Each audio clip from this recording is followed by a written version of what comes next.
Good morning, everyone, and hi, welcome again to another episode of OpenShift Coffee Break. So today we have my dear friend Laurent Broudoux as a special guest who is going to talk to us about everything around API testing, mockups, and I'm sure it's going to be a very entertaining episode.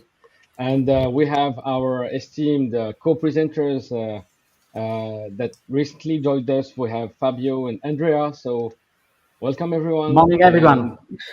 Morning, Let, everyone. Hello, everyone, and enjoy a cup of coffee with us. Yeah. let's get our session kicked off first with the sip of coffee. Yeah. All right. So Laurent, would you tell us a few words about yourself before we get started? Yeah, for sure. Thanks a lot for the invitation, Jafar and team. So, as said by Jafar, my name is Laurent, and I'm working at Red Hat. I'm a solution architect focusing on everything related to cloud native application development. So mostly the OpenShift platform, the Quarkus frameworks, and so on. And in my spare time, I'm also an open source committer, and I'm working on a side project called Microcks related to API mocking and testing. Briefly. Very nice. So not only you're doing the demo, but you are also the one who participates to writing code. So that's awesome to have. So we have like the engineering and the pre-sales and the Exactly. I wear many hats. all in one. All in one. All right.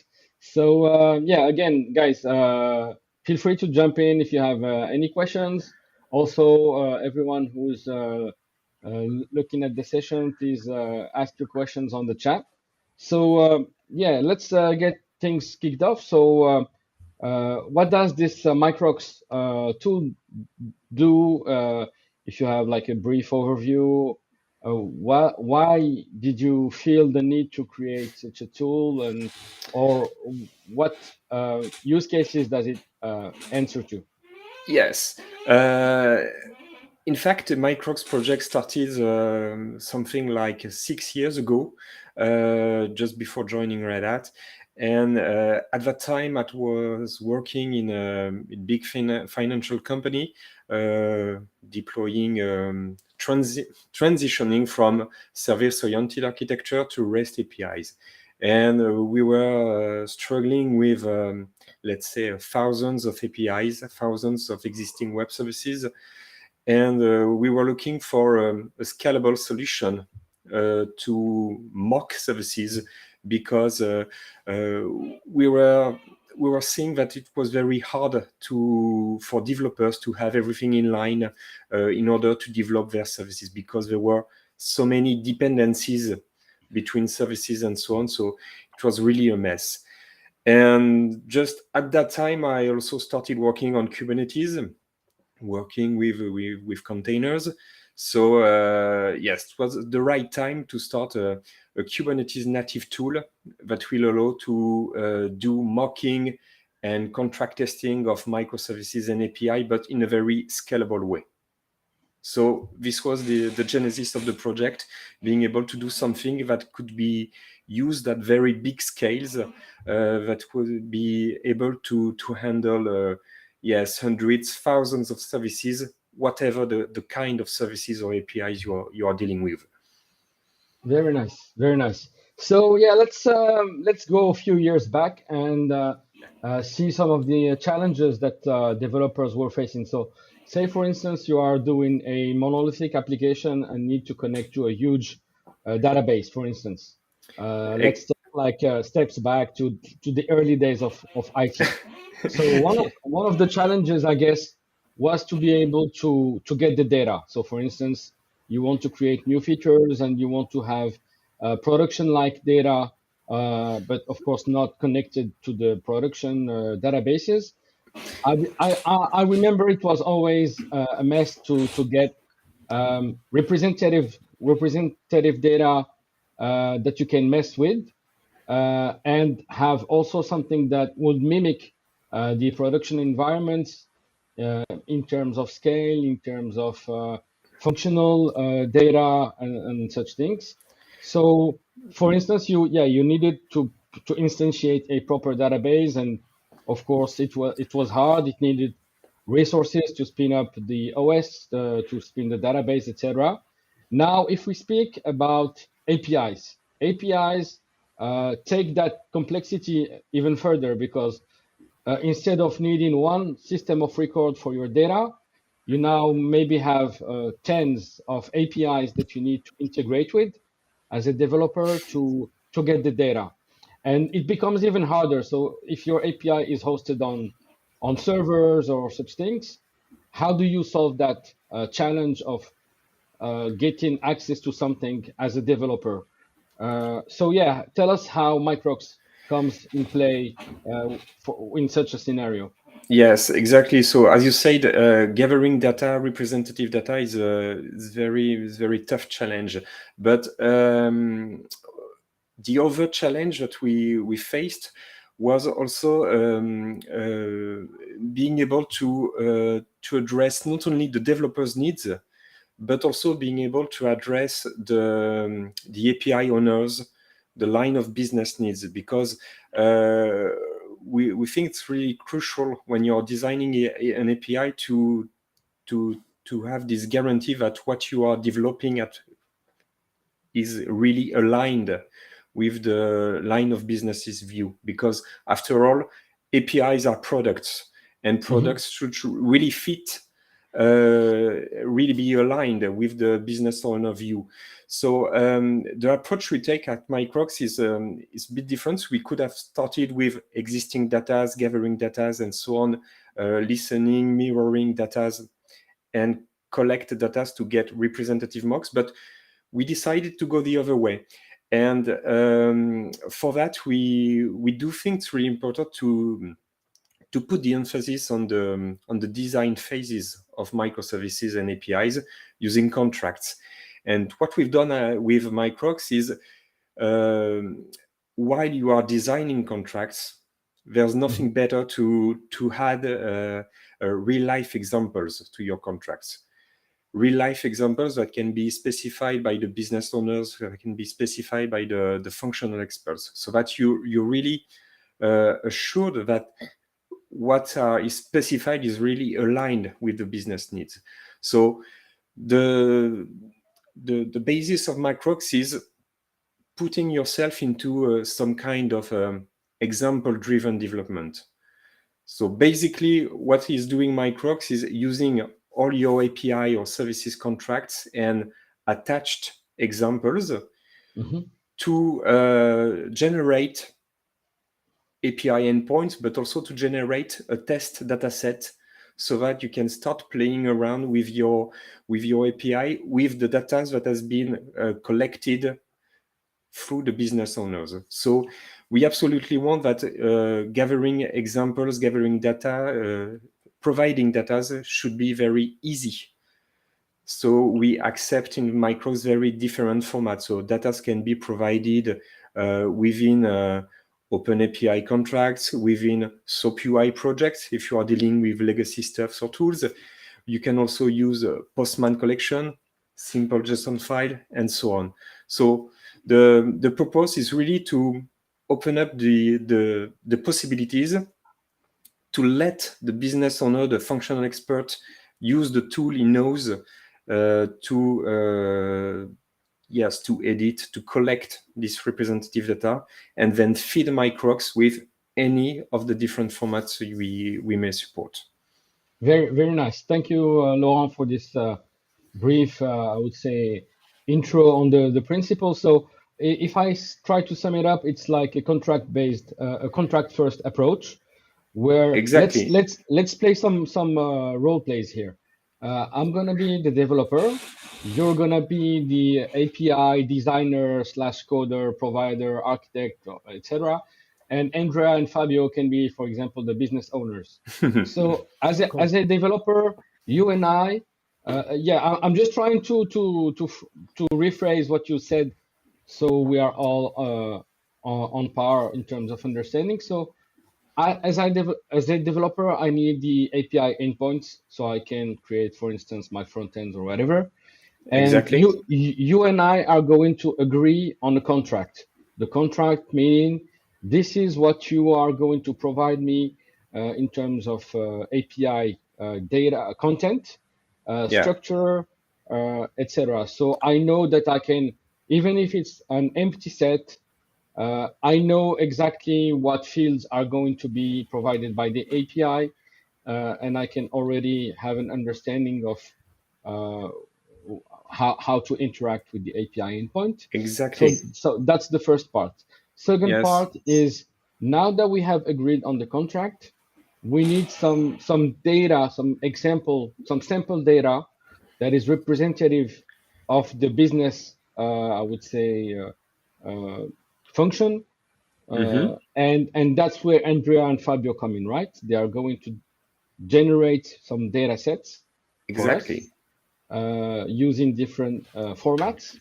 Are Mm-hmm. they are they going to use the tool directly to create that, or are they going to create that in a spreadsheet, or what kind of They can uh, use whatever tool they want. In fact, we are accepting different formats, but what's really important is to add these samples, because most of the time when people are talking about contract or about API contract, services contract, they just end up with all the things relating to syntax, to yeah. data modeling, and to operation modeling, and they just end Hmm. here. We think it's Like really the important to add this extra step of gathering samples hmm that are matching the operations and data models, and that's the starting point of Microx. So you can Fabio and Andrea can put their samples within the contract depending on the technology, or they can put everything into a Postman collection if they are using Postman, which is really easy to use even for non-technical cool, people. And that's the artifact that will be used by Microx. very nice. Okay, cool. Okay, Easy. cool. So two Yeah, two go ahead, great Fabio. aspects. So let me design by contract. That's something this key point in API development. Second, involve the, let's say, the business owners as soon as possible in. So try to draw a real DevOps Exactly. chain as soon as possible. Now I have a question. I don't want now the answer. Probably you will show us something later. But in which step of this DevOps circle the testing of the API using Microsoft sits? So if you have a sort of step one, okay, deployment, creating, speaking always about OpenShift or Kubernetes-based Mm-hmm. project. So creating the source code, the image, unit test, then probably something with Microx, and then all the other steps. So if you Exactly. can, okay. Yes. So basically, the life cycle that we see at people using Microx is that they're starting with a design phase. Okay, elaborating the contract, the syntactic contract, and then adding the samples. Then they are able to generate mocks, live simulations using Microx, so that developers, front-end developers, or developers that need your microservice to be up and running, they can start developing. After that, there is the code production. As you said, the CI/CD pipeline that may start, realize unit test, build an image, deploy this image. Just after that, having the contract testing part that is applied by Microx, so that what you are you can ensure that what you are deploying is really compliant, conformant with the contract you established during the first phase. So Okay. you are using that approach, you are able to secure your delivery pipeline for your APIs. But as you said, I will show you that in action You in the demonstration. Okay, please. Yeah, thank you. very nice. Yeah, Andrea, we can't hear you. Mute, yes. In your experience, does it happen that you have to do multiple iterations once the business has provided the examples? You realize that some of the data models are not fit for those examples. Yes, for sure. That's definitely the way we want things to happen, because when you start designing your APIs or providing samples, obviously you always start with the most common cases. And then when going through development, you realize that there is edge cases, exceptions, and so on. And so you have to iterate. And one nice thing about Microcks is that it can interact with your Git repositories. So as soon as you have changed your contract, made evolved your samples into your Postman collection, if everything is stored in Git, everything will be pulled by Microcks and will be in sync with within your repository. So as soon as you introduce changes, Microcks is synced with those changes. So it allows you to iterate very, very quickly. So shorten the iteration time. Exactly. Things change. Very nice. And so, yeah, regarding the data, you said that there's a syncing mechanism, meaning that you can also version your data sets. So exactly. you can Yes. trace, this is what first iteration was, this is the current iteration.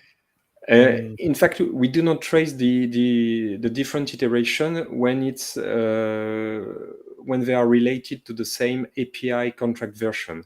But we keep the history of different API versions. So at the end of the day, in the Microx repository, you will have the definition of the 1.0 version, 1.1 version, 1.2, and so on. And the nice thing with that is that when you will deliver your 1.3 version, remember that if you are following semantic versioning, this version should still be compliant, compatible with the 1.2 contract, the 1.1 version contract, and so on. And this kind of test can be easily automated with Microx. So it keeps the history of all the versions, and it is able to check the conformity on different contracts regarding semantic versioning. Very nice.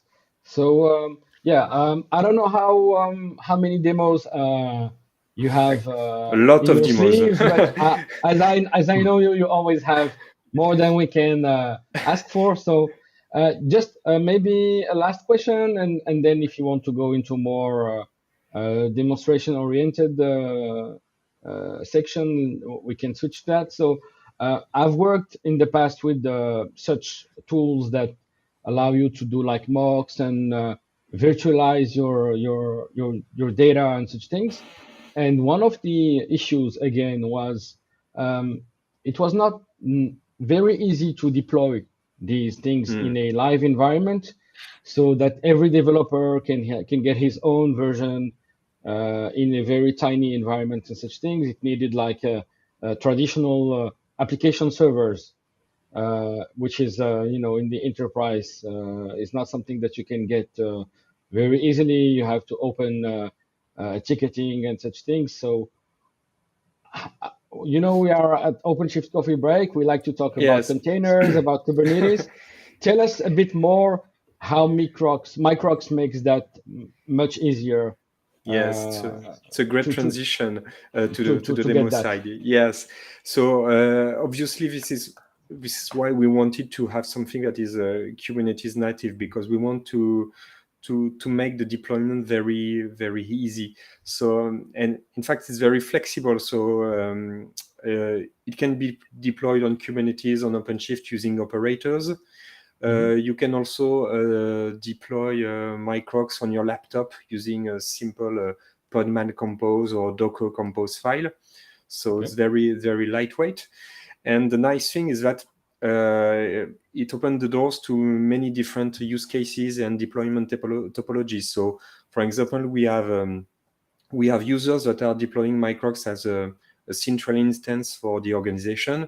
It is always up and running, and it is gathering all the API definition of the organization. But Some of the users are just popping up ephemeral instances of Microcks within their CI/CD pipelines, so that they are able to dynamically mock their environment, but in a very ephemeral way, just during the CI/CD pipeline. So as you will see, it's very flexible. Okay, so are we ready to switch to the demo? Yes, let's go ahead. Yeah, let's go and see some live action. Yeah, take it away. Share my screen. You can see. All good. Is it okay? Okay. Just one more thing, because we didn't tell a word about this thing, is that one nice thing about Microcks, but we absolutely want to implement it, is that it's not a tool that is dedicated to only REST APIs or SOAP web services or whatever. We truly want to embrace the diversity that exists in big organizations. So at the moment, we are supporting all these different kind of APIs. So Microcks is not just yet for REST APIs, but you can also simulate and test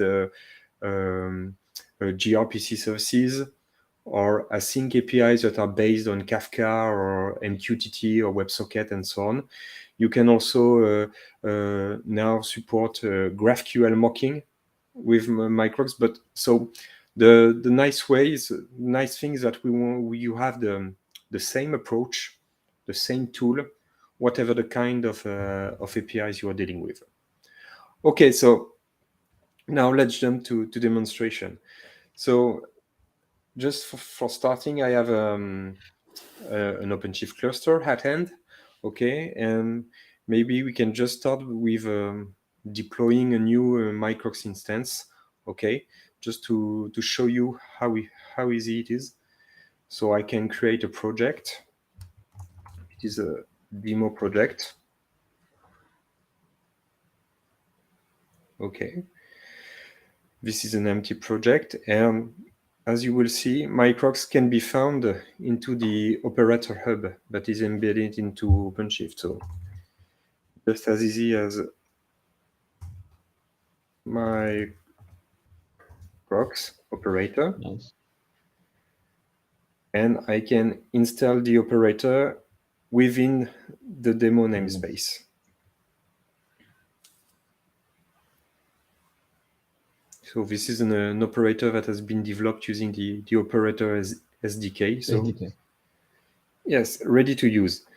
When we've got this operator, you will see that there is just one custom resource that is a Microx install or a Microx resource. And you can just, yeah. Laurent, a question regarding installing the operator. In your experience, is it better to have just one installation for big departments? So there is a sort of multi-tenancy management, or better to have, in terms also of resource consumption, one installation for each team or tenancy, which is it really depends, and both deployment options are possible. I just create it just to let it go. We have multi-tenancy built in Microx, so you have the ability, if you have a huge repository, to segment and to isolate different parts of this repository, be it using a domain topology or by applications or by teams, whatever. So you can do that way, or we also have users in the community that are deploying, for example, Microx Instance for each and every business unit. And then using this instance as work instances, and then having a promotion process in order to populate a more central repository with just the public APIs that should be used by the developers. So both are possible. It really depends on your organizations and flow. Okay, thanks. Just another question along those lines. Can you envision using it as part of a service mesh? So you have just one instance, which is part of a service mesh that's mocking all the APIs that haven't been developed yet. Yes, exactly. This is definitely one of the use cases. We have users in community that are starting new projects, setting everything in the service mesh, putting virtual services, and for instance, starting their project with virtual services pointing to Microx Instance, and then as the implementations of microservices now are ready, they are switching the virtual services to real life instances. So this is also a definitive valid use case. I guess you can also use some tricks like using like headers to say if you put a specific header, then you're gonna hit the mock version, Exactly.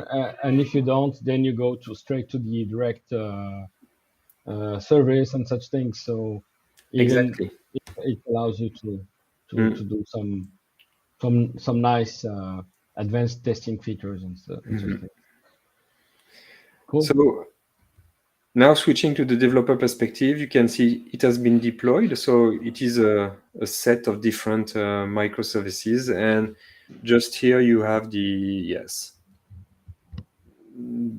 access URL.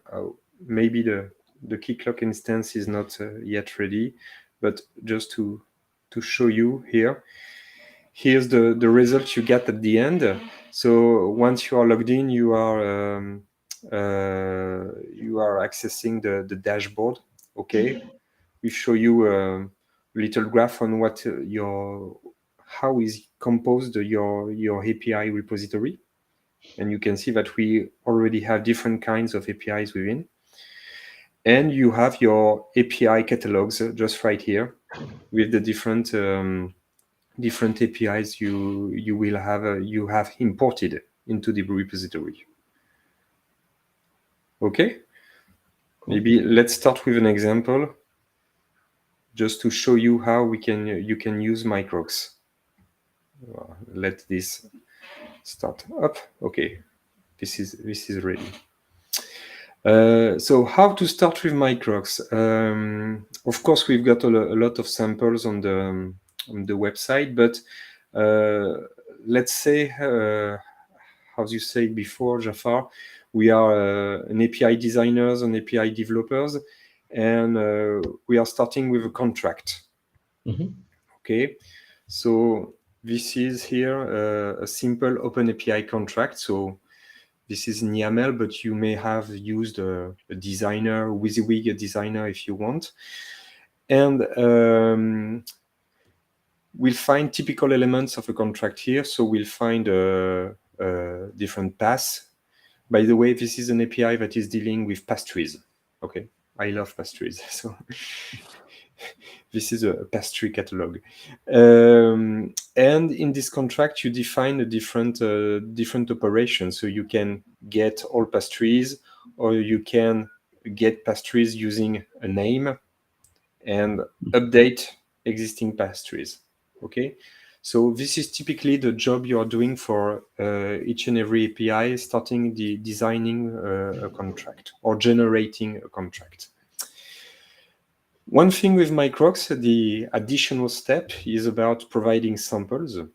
And in the context of Open API, samples can be directly embedded within the contract. So let's look, for example, at the get operation, get pastries.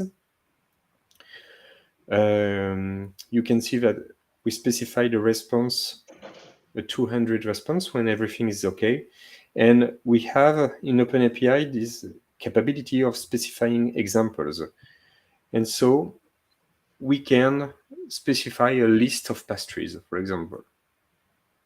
Okay, Mm-hmm. these are French pastries, baba au rhum, divorcée, tartelette, strawberry tartelettes. Okay, so that's the only thing we need to get Microcks up and running. Once you have added samples, Microcks is able to generate an existing a live API for you. So let's get back to the Microx UI. We have this concept of importers. So importers can be plugged into a Git repository to catch all the different changes, but you can also directly upload your API contract, choose a file, and in this case, we will choose the API pass-tree OpenAPI file.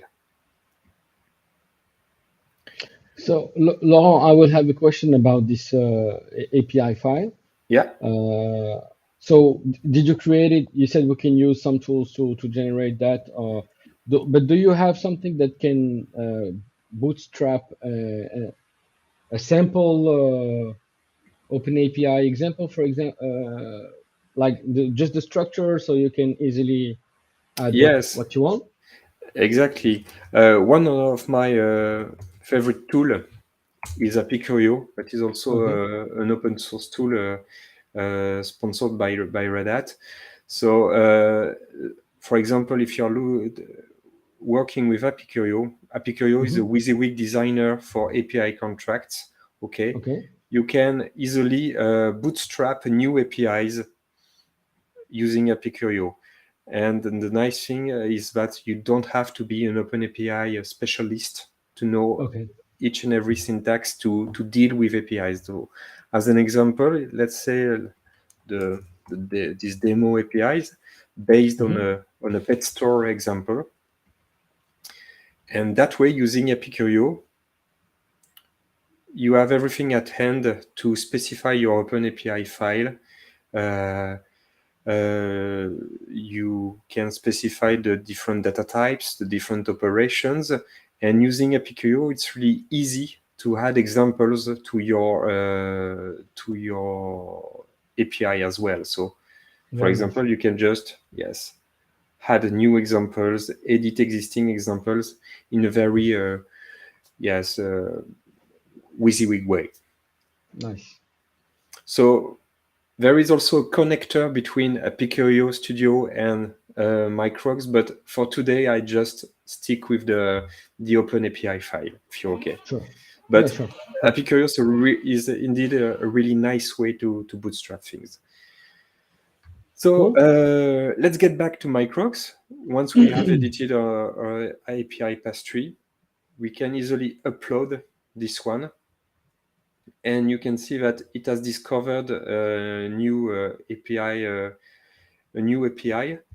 And getting back to our catalog, now we have the API pass-tree 2.0 that is here, and which is containing 3 different operations. And one nice thing is that you have ready-to-use mocks.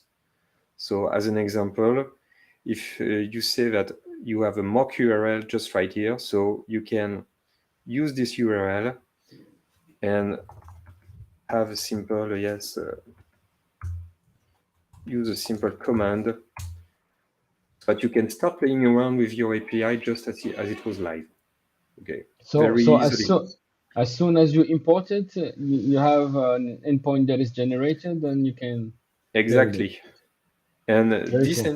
endpoint is using a different dispatching rules so that you do not have a dummy behavior, but we try to have the smartest behavior possible. So, for example, if you are looking at the second operation, retrieving a pass-tree using its name, you can see that we have this Eclair Cafe pass-tree with a JSON representation and with an XML representation. So the first thing is that depending on the type that you will send. Exactly. So the first thing is depending on the name. It could be either an Eclair Cafe or either a millefeuille, and you get the actual correct result. Okay, curl pipe GK.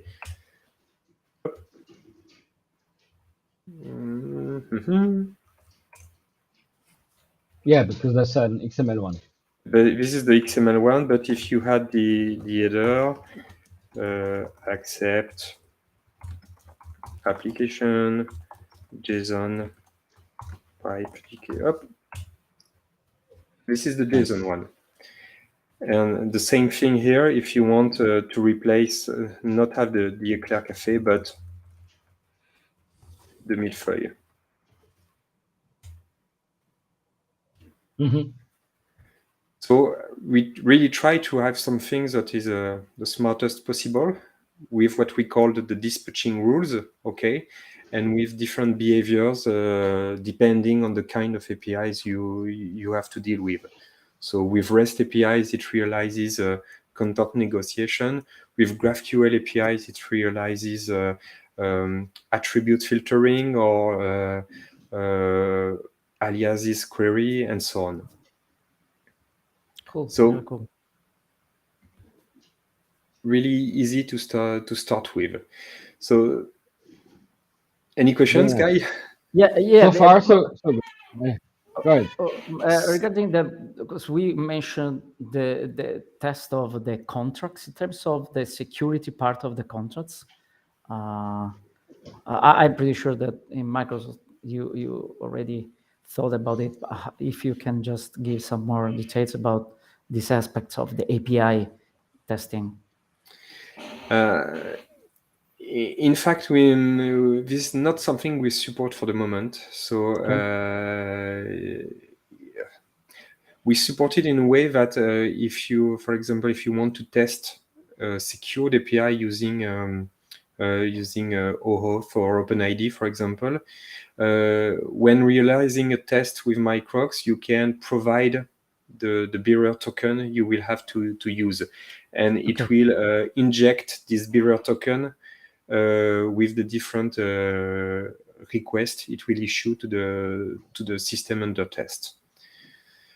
Just maybe we can test that part. So now imagine we are some days later and we have developers has coded the API pass-tree, okay, implementation.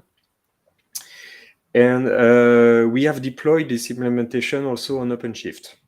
So I have an API pass-tree workspace. So, Yeah. Laurent, sorry to interrupt. I see there are some nice Question. comments on the chat, but there's also a question. Can we use it also for posts? So you've shown an example for a get.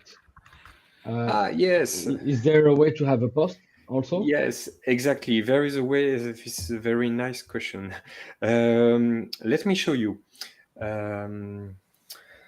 The problem we face with post question is that most of the time we want to create a new resource and to create it with different properties, with different attributes. Okay, and we want some kind of dynamic behavior because we want the mock to return what we send in the request. And this is something we handle, of course, with Microx, with what we call response templating. Okay, so for example, I have here an API that is about user registration. Okay, so I can create new user, so it only have the post operation. And you can see that I have a sample here. I create a new user called Chuck Norris. But I don't want a static response. I want a dynamic one. And in fact, I can use some templating expression within my response to specify this dynamic behavior. So for example, when I create a new user, I want to generate a random ID that is 32 characters long.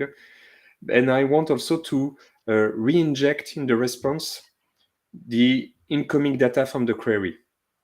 So here I will re-inject the full name, I will re-inject the email address, and I will also add an extra field that is the current timestamp for the registration date.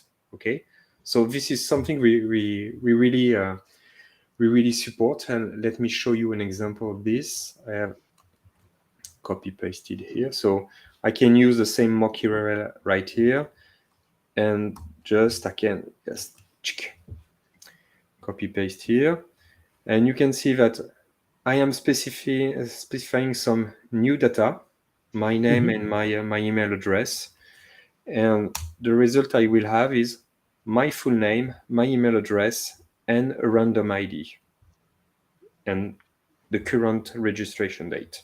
Starting Okay, a gate, great. I have a different ID and a different registration date. So Okay. you can easily simulate a post request using these templating features.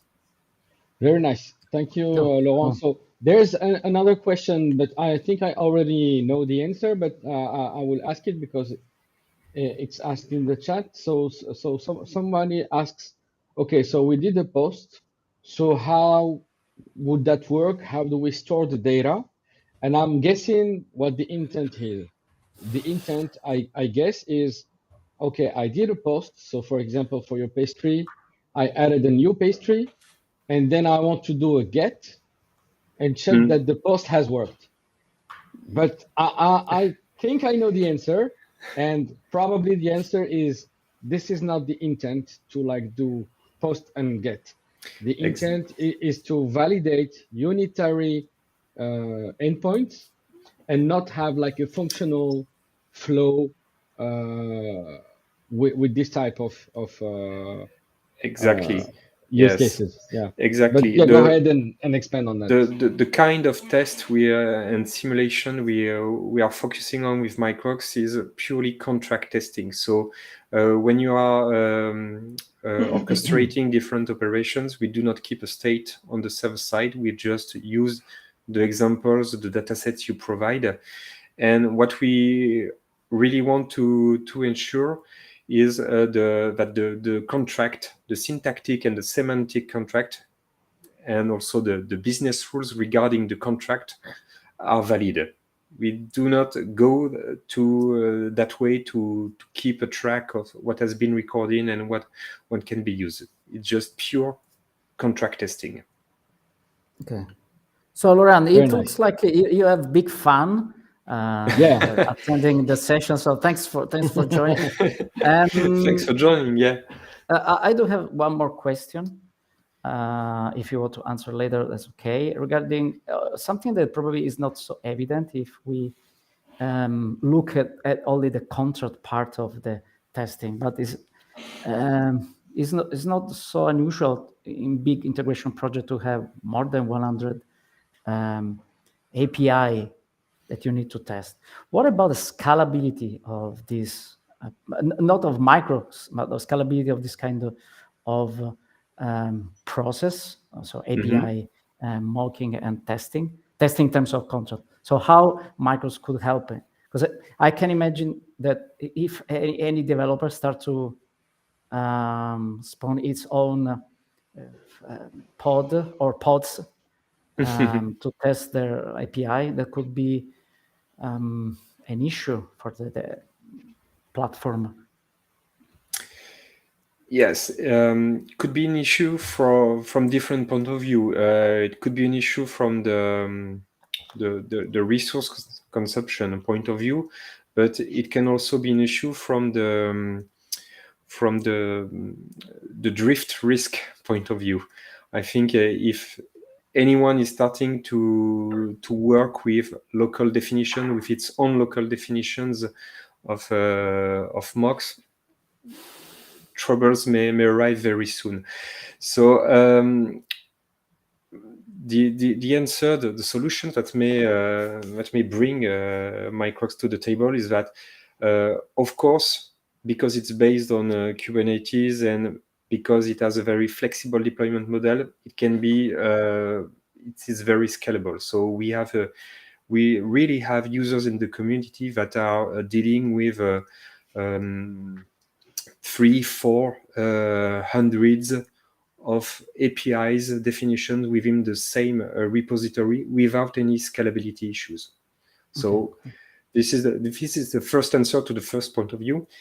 And also, of course, regarding the drift risk, is that what we absolutely promote is the ability to plug and to sync everything with the source of truth that should be into your Git repository.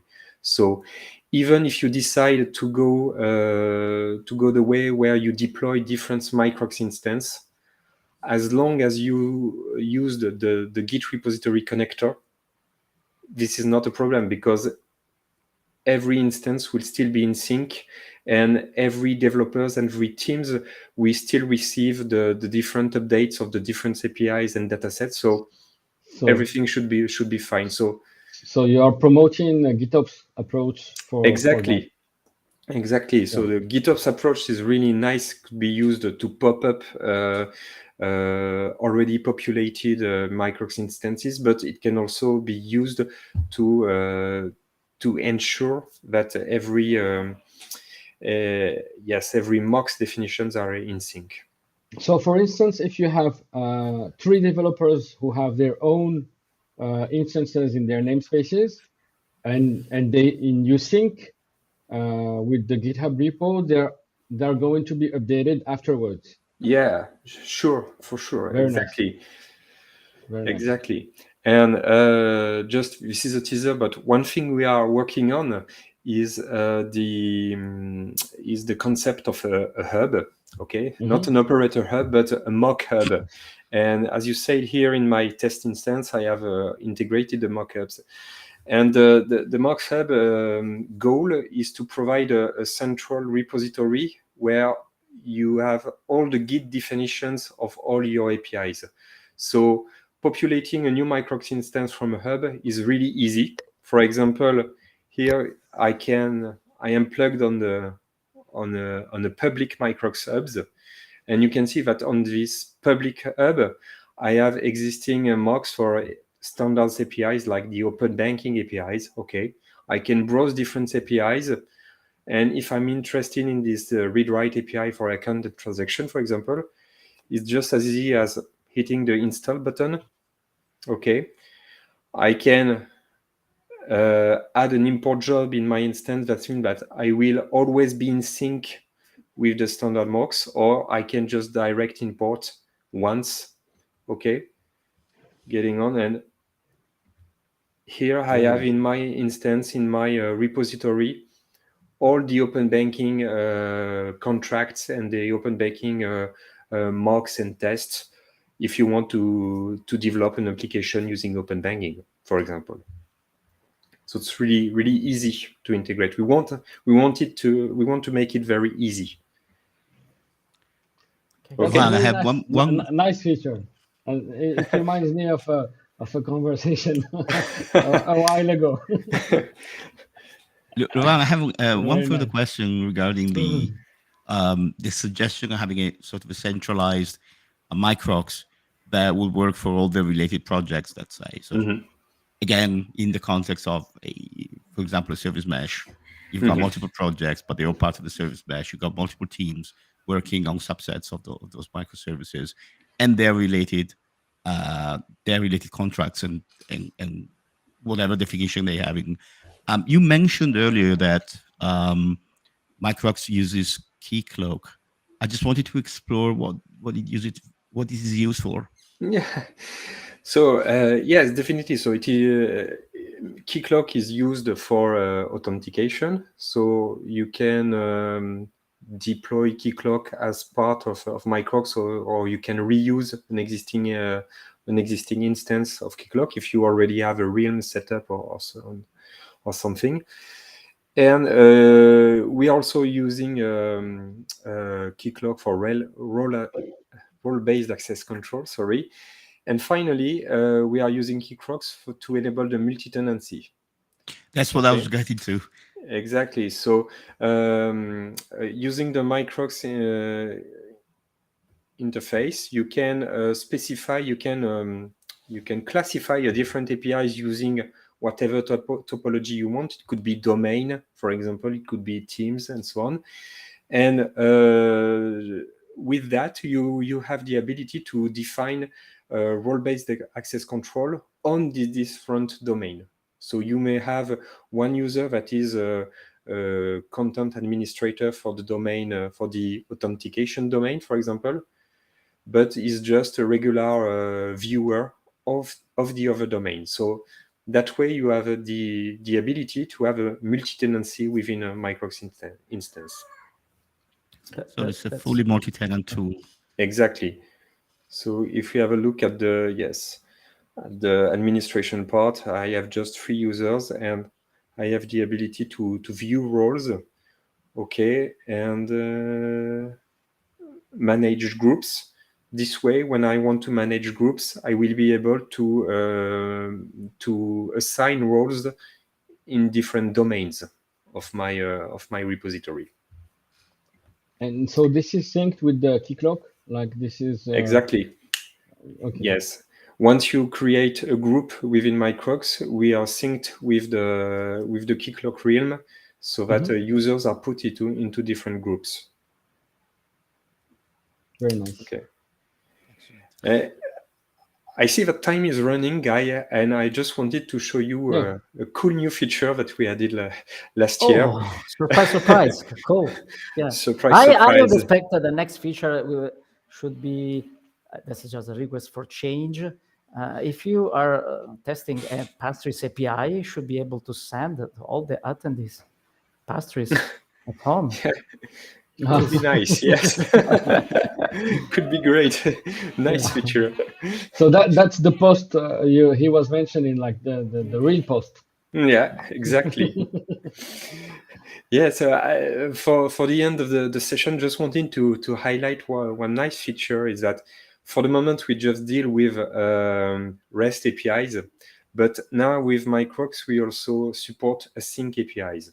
Okay, async APIs are asynchronous APIs, and this is the APIs you want to design on top of Kafka, on top of AMQP brokers, MQTT brokers, and so on. And within Microx, we also support all these different protocols. So as an example here, you can imagine we have a user signed up API that is an API that once a user has been registered into a system, it just emits an event to say new user has been registered. Okay. So you can define an operation using the async API specification. And you can see that we support different bindings. So here the default bindings is Kafka. Okay, so like OpenAPI, as soon as you have defined examples within your async API specification file, Microx is able to connect to an existing Kafka broker to create and to manage its own topic and to start publishing mock messages as a defined frequency. So that way, the consumers of the event do not have to wait that the implementation, that the connectors, that the event has been really emitted, and can start playing around with events as they were real events. So as an example here, I can have you can see that I am connected to this Kafka endpoint. I have this topic that is created and managed by Microx. And if I'm using a simple Kafka browser, simple Kafka client, node, no, this is consumer. So here I'm connecting to the Microx Kafka broker, okay, and listening to this topic that is used by Microx to generate mocks. And you can see that each and every 3 seconds, I will receive new random messages and can start playing around with the events as it was live events. Oh, that's pretty cool. Very nice. And maybe one last thing before we wrap up. Yeah, maybe something about the testing or something. Yeah, something about the testing. So let's finish with firework. Okay. So let me show you one slide. Where is my slide? No, just right here. Yes. Let's imagine this kind of systems. This is very, very common. Okay. We have a user registration microservice that is presenting a REST API, okay, to create a new user. And once a user has been created, it emits a new asynchronous event that may be consumed by different systems in the organization, the CRM, the marketing system, and so on. So, of course, we can use OpenAPI to, as we have seen before, specify this API, but we can also use Async API to ensure that we can specify the message that are sent on the topic once the user is registered. Now the thing is, how can you test both interaction? How can you test that once you call the REST APIs and creating a new user, it actually sent an event, and this event is correctly formatted. So this is something we can obviously do with Microcks, and we can automate things using a pipeline. So let me show you a small pipeline I've written previously. This is in my user registration demo. And this is a kind of pipeline you may define using Microcks, okay? You want to deploy your application, and then you have two parallel branches. On one branch, you will test the OpenAPI using Microcks. And on the other branch, you will test the Async API stuff. You will connect to the broker the application is using to check if incoming messages are really there and are really correct. And in fact, this pipeline is reusing Microcks for each and every steps. So let's launch this pipeline, and let me show you the test just before it happens. Okay. I can see the different tests here. So you can see I test the OpenAPI branch, the synchronous branch. I test the Async API, the asynchronous branch. Okay. And just looking at the test run, you see that I have a test running in Microcks. And what is a test in Microcks is just connecting to this endpoint, okay, gathering all the incoming messages and validating the messages using the contract you're providing. And so that way, yeah. So it's not checking like the input and output, but it's checking that the input is valid according to the schema, and the output exactly again is correctly formatted. Okay. Exactly. So you can see that this test was created 1 minute ago, and here we just received the message that is the current timestamp. Trust me, and we have here checked that the JSON payload is correct regarding the schema. So that way you can test complex scenario that involves synchronous interaction and asynchronous interaction using Kafka or whatever broker you want. And Very you nice. can see, by the way, that it can be plugged into a Tecton pipeline, into an OpenShift pipeline. Yeah, so I'm a bit curious about like if we check that step. So did you create a custom task, or is it yes a curl, or how no? do you We provide a custom task, okay. That is called. Let me show you. That it is called Microx test. Okay. So you can install this custom task into your cluster, and then it's just a bunch of parameters. You can specify the API name and version you want to test. You want to specify the test endpoint, and the testing strategy, because different testing strategies exist in Microx. So here I want to test the compliance with the OpenAPI schema of this API. Nice. So next question. So that's awesome. But if you go to the logs of this task, does it provide you a link to the test in Microx? Not yet. No.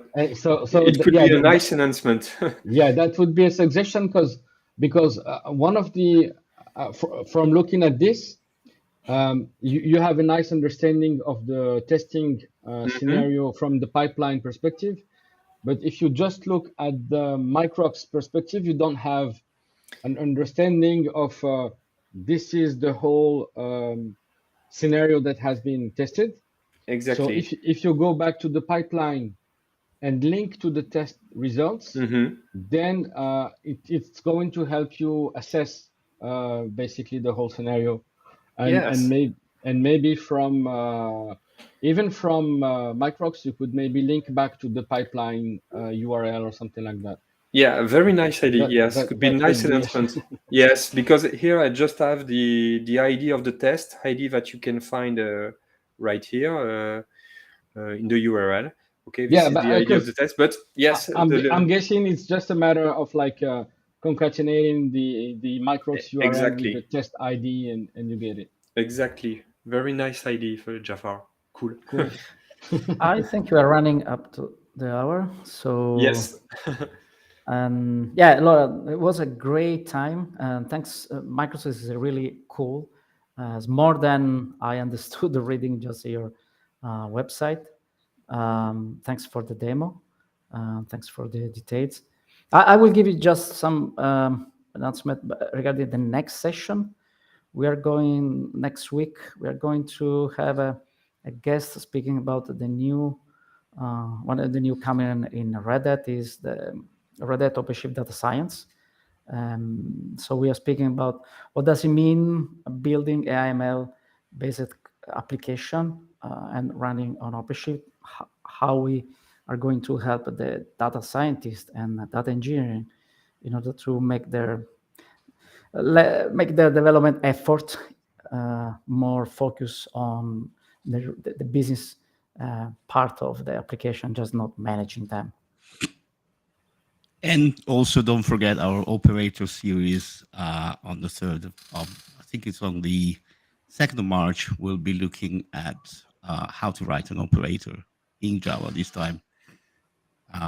Actually, I was curious, what language did you use to write your own operator? Laurent? Yeah, it was one of the questions. Sorry? What language did they use or you used to build the operator? It is an Ansible operator. Okay. Yes. Thank you. In fact, it was started a long time ago, so I started with Ansible. If I had to write it today, I will use the Quarkus framework because I'm much more proficient in Java and Quarkus. But yes, Ansible is doing the job pretty good. Okay, so thank you very much, Laurent. That was an awesome demo and session. So we'll probably call you back once in a while to have more info about like the pipelines and how it integrates into a CI/CD pipeline. Maybe in a Tecton series, because we are also going to have some Tecton enablement show episodes in here. Cool. So thank you very much again. My pleasure. Thanks a lot for invitation. Guys, yeah, always a pleasure. Don't forget to subscribe. Don't forget to go to OpenShift TV to get the content for all the shows that we're going to have today. And if you are interested in actually knowing how to move from Podman local development to OpenShift with the Podman generate that allows you to generate cube artifacts, check out our Level Up Hour show this afternoon, where I'll be doing some demos about that at 3 p.m. CET. All right. Thank you, guys. Thank you again, Laurent. Thanks a lot, guys, for the invitation. And see you next week. Bye-bye. Cheers. And see you soon. Bye-bye. Have a great day. Bye.